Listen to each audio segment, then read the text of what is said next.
Hola, soy Concha Chamorro y este es el podcast del Club de los 60 de la Junta de Castilla y León. Yo también escucho podcast. Tengo 70 años. Yo escucho el Club de los 60. Yo escucho el Club de los 60. Me gusta el deporte. La cultura. Necesitamos mucho distraernos. Me gusta oír música. Viajar también. Voy a Pilates. Un programa que llegue a nosotros. Que hablásemos de viaje. Y viajar. Yo también escucho el Club de los 60. Las personas mayores necesitamos seguir teniendo ilusión de vivir.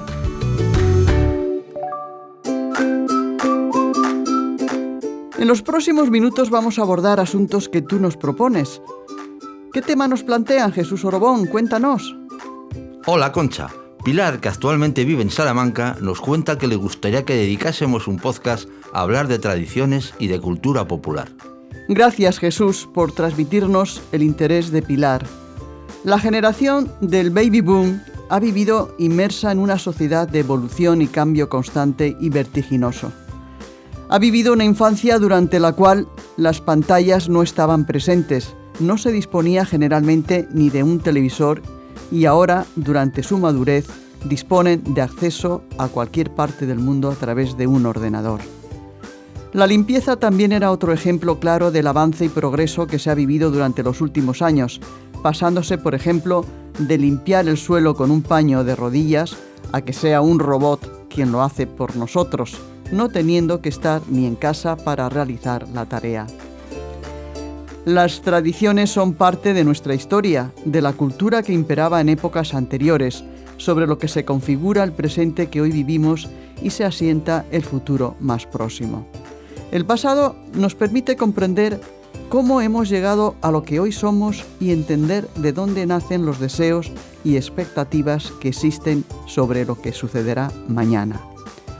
De vez en cuando es importante echar la vista atrás, recordar y transmitir todo nuestro patrimonio y cultura popular a las futuras generaciones para asegurarnos de que no se pierda. Durante el podcast de hoy hablaremos sobre algunas de estas tradiciones, sobre nuestras raíces, temas que a todos nos resonarán en la memoria porque, como ya hemos comentado, es sobre lo que se configura lo que hoy somos.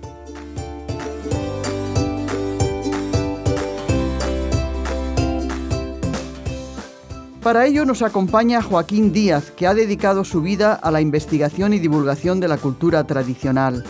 Es uno de los más importantes folcloristas de nuestro país, presidente titular honorífico de la Cátedra de Estudios sobre la Tradición en la Universidad de Valladolid, y del que podríamos decir muchas más cosas, pero no es necesario, porque estoy segura de que todos nuestros oyentes ya le conocen. Hola Joaquín, es un lujo tenerte hoy aquí con nosotros. Encantado de saludarte, Concha. Yo también. Joaquín, ¿cómo ha cambiado la vida en las últimas décadas? Vamos a ver, es una pregunta fácil de digerir, pero difícil de contestar. Decía el gran filósofo y a veces cantante Julio Iglesias que la vida sigue igual. Yo no sé si tenía mucha o poca razón. La vida efectivamente yo creo que sigue igual. Los que a lo mejor hemos cambiado hemos sido nosotros. Nosotros, yo creo que con el transcurso de los años nos hemos ido haciendo individualmente y como sociedad un poco más individualistas y menos solidarios. A lo mejor nos hemos hecho posiblemente menos preocupados por las cosas sociales y más preocupados por lo material y por lo personal. ¿Y esto cómo ha influido en el estilo de vida y el día a día de las personas, Joaquín? Bueno, desde luego que en el pasado la gente tenía menos relación con otras localidades, que era difícil desplazarse. Tampoco es exactamente así. Es decir, si ves la vida de los trajineros, de los buhoneros, de los que se movían muchísimo y tenían como obligación y como oficio moverse de unos pueblos en otros, pues te das cuenta de que no estaba tan aislada la gente en el medio rural. Pero evidentemente, en el día a día, te encontrabas solamente con los vecinos, a veces ni con los vecinos, porque si te ibas a trabajar al campo estabas tú solo. El pastor se movía bastante y era el que mejor conocía el nombre de los pagos y sabía un poco los nombres de las sendas, de los caminos por donde tenía que llevar el ganado, pero los labradores pues conocían su tierra y poco más, ¿no? Entonces eso significaba que a lo mejor durante el día pues veías a una o dos personas y luego cuando volvías a casa pues te encontrabas con la familia, lógicamente la familia que estaba compuesta en general por el abuelo, el padre y los hijos, a veces los nietos también. Quiero decir con esto que vivía en una casa o en una familia, vivía pues una cantidad notable de personas. Por eso, cuando por la noche se reunían a trabajar, digamos como familia en el ámbito doméstico, pues era cuando salían a relucir todos esos cuentos que sabía la gente mayor, todas esas canciones que sabía la gente mayor y que se comunicaban de esa manera tan natural, cantando o contando las cosas en esas reuniones, en esas veladas, en esos seranos. Ajá. Uno de los momentos más importantes en la vida social de pueblos y ciudades eran sus fiestas patronales. Pero había muchos otros momentos de celebración. ¿Qué otras fiestas había a lo largo del año, Joaquín? ¿Te acuerdas? Me acuerdo de demasiadas, porque si no recuerdo mal, creo que fue en Pesquera, donde había un libro que había ido anotando uno de los párrocos y yo llegué a contar hasta 50 y tantas fiestas que se hacían en el año, lo cual quiere decir que cada semana había una fiesta. Parece increíble hoy día.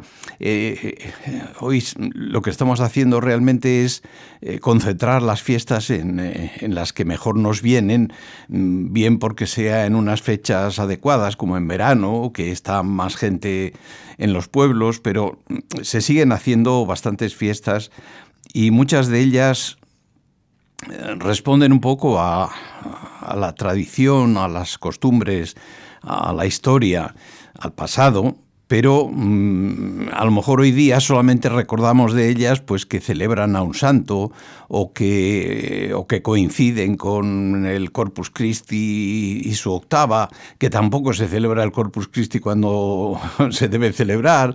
Es decir, que hemos ido cambiando muchas cosas, pero sigue, afortunadamente, el deseo de fiesta. El deseo de fiesta es imprescindible. Claro. Algunas de esas fiestas estaban relacionadas con el fuego. ¿Por qué está tan presente el fuego en muchas festividades? Bueno, yo creo que el fuego significaba para los antiguos, aparte de la sorpresa del primero que hiciera un fuego y se asustara al hacerlo, yo creo que para los antiguos significaba un poco la luz. Entonces, en épocas largas, invernales, en épocas en las que la oscuridad trataba de cubrir casi todo el día, el fuego significaba, pues, o bien el anuncio de que la luz iba a empezar, como podía ser, por ejemplo, en las fiestas de primavera o en las fiestas del primer verano, en las que eso había que librarse de los pecados que uno había cometido durante todo el año y arrojar los muebles viejos que representaban esos pecados.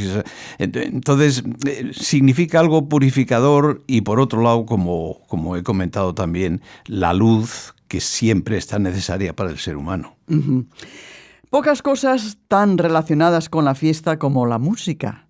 Todo un experto en folclore como tú, Joaquín, ¿podrías hablarnos sobre su papel tanto en el día a día como durante las distintas festividades? Sí, hoy día yo creo que la música nos acompaña a veces casi inconscientemente por nuestra parte, pero nos acompaña constantemente. Es decir, entramos en un hall de un hotel y hay una música. Entramos en cualquier sitio, hay música que acompaña, en los grandes almacenes. En otras épocas la música se hacía de forma más humana. no estaba tan deshumanizada, y eran los músicos los que tenían que acompañar, bien fuera en la plaza pública, bien fuera en la iglesia, bien fuera a lo mejor por las calles, en las procesiones, de manera que si no había músicos, no había música, porque lo más que podía haber pues era cuando las señoras en su casa, a lo mejor limpiando por la mañana, pues cantaban la última copla que habían oído al ciego, que había llegado hacía poco con los papeles, las últimas canciones modernas o de moda que venían de la ciudad y se metían en los pueblos, ¿no? Yo creo que la música representó siempre esa forma de recordar, de memorizar, porque todos teníamos en nuestra mente un repertorio propio. Y ese repertorio propio, pues probablemente le sacábamos cuando era adecuado, o bien porque hubiera una fiesta familiar, o bien porque fuéramos a esa procesión en la cual tocaban la banda, o bien un dulzainero, o bien una persona con la flauta de 3 agujeros y el tamboril, pero siempre nos acompañaba de forma, digamos, más presencial del músico antes, y en la actualidad pues sigue siendo los aparatos, internet, muchas fórmulas las que nos unen a la música. ¿Podrías hablarnos de alguno de esos instrumentos característicos del folclore tradicional de Castilla y León, Joaquín? Esos instrumentos que por su nombre pocos reconocemos, pero por su sonido a ninguno nos resulta desconocido. Pues de todos no voy a hablar, pero voy a fijarme, por ejemplo, en 2. Uno de ellos, que se llama zanfona, aunque está muy ligado a la música del norte de España, sobre todo del noroeste de Galicia, es porque es un instrumento que desde el siglo X viene de Francia y de Alemania con los peregrinos que vienen a Santiago. Y lógicamente esos peregrinos, muchos de ellos pobres, pidiendo por los caminos, pues llevaban este instrumento que se llamaba zanfona. Es un instrumento raro, otros le llaman sinfonía, chifonía, de muchas formas, ¿no? Pero es un instrumento que poco a poco, hasta el extremo que creo que la Real Academia dice que es un instrumento que tocan los pobres en el Camino de Santiago, pues es un instrumento que se va adentrando y termina siendo popular. Cuando yo empecé a grabar canciones, lo puse en un par de temas o 3, y casi nadie lo conocía. Era una cosa prácticamente desconocida, y sin embargo hoy día es un instrumento muy usado. Mi sobrino Germán, por ejemplo, es un experto y es un virtuoso de ese instrumento, y yo creo que se ha consolidado como instrumento también de Castilla y León. Y otro instrumento que a mí me parece divertidísimo y que sería cosa de que Vanessa Muela nos hiciera una demostración, que es una gran intérprete de este tipo de instrumentos, es la botella de anís, que no es un instrumento en sí mismo, pero es un instrumento que se utiliza, es una pieza que se utiliza. Y recientemente además encontré en un anticuario de Valladolid, encontré el molde con el que se hacían esas botellas de anís, que eran muy particulares y que permitía que esas estrías pues se rozaran arriba y abajo con una llave o con una pieza de hierro y hiciera acompañamiento sobre todo a los villancicos y las canciones de Navidad. Uh-huh. Si hablamos de evolución y cambio, las formas de comunicación no se quedan atrás. Las redes sociales son la forma actual de comunicación por excelencia. Son ágiles, están presentes en nuestro día a día y nos mantienen informados de cualquier suceso que ocurra en cualquier parte del mundo. Hace unos años, la comunicación era mucho más lenta y compleja. La carta era el método más común, con diversas formas para su envío. En todo caso, formas lentas y costosas que hacían que los mensajes se recibieran después de mucho tiempo de lo acontecido. Ante sucesos que había que compartir con la comunidad de forma casi inmediata, el toque de campanas era la forma más efectiva de hacer llegar el mensaje.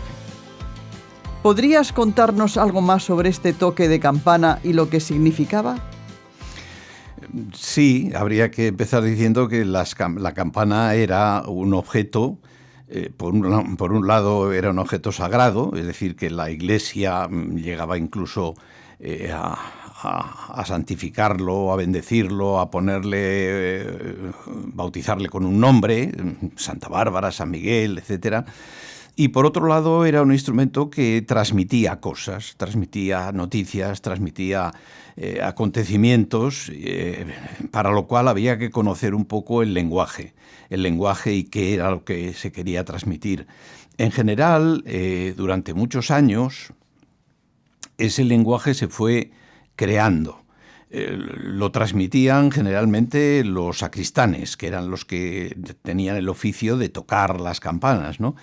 Y los sacristanes iban adiestrando poco a poco a la gente en cuáles eran los toques diversos que les iban a acompañar a lo largo de todo el año. Lógicamente las noticias, como podía ser un bautizo o un funeral, pues eran las que más les interesaba a la gente, porque tenía que desplazarse del campo, a lo mejor donde estaba trabajando, al templo, a la iglesia, que era donde se iba a celebrar esa. Pero a veces era simplemente la becera, es decir, el que fuera un vecino con el ganado de todos los demás, para evitar que todos los vecinos salieran todos los días con su ganado, ¿no? De manera que poco a poco se fue creando un lenguaje que, por desgracia, se ha ido debilitando, se ha ido en muchos casos desapareciendo o degenerando, y hoy día son pocas las personas que pueden identificar qué es lo que está diciendo la campana, salvo que sea que es la hora. Muchas gracias, Joaquín, por acompañarnos y compartir con nosotros todo tu saber. Ha sido un auténtico placer escucharte. También para mí. Muchas gracias.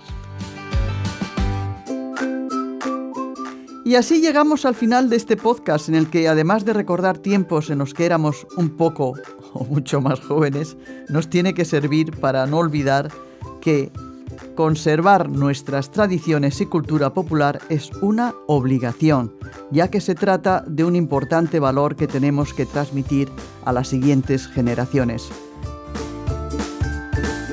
Aunque nuestra forma de vida está cambiando continuamente, no debemos olvidar cómo era hasta no hace muchos años, porque eso nos ayuda a entender de dónde venimos y lo que somos.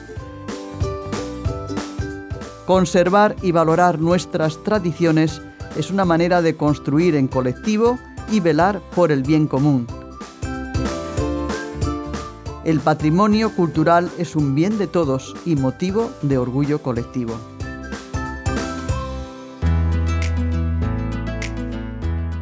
Este podcast lo podrás escuchar cuando quieras en el apartado de servicios sociales de la web de la Junta de Castilla y León, www.jcyl.es,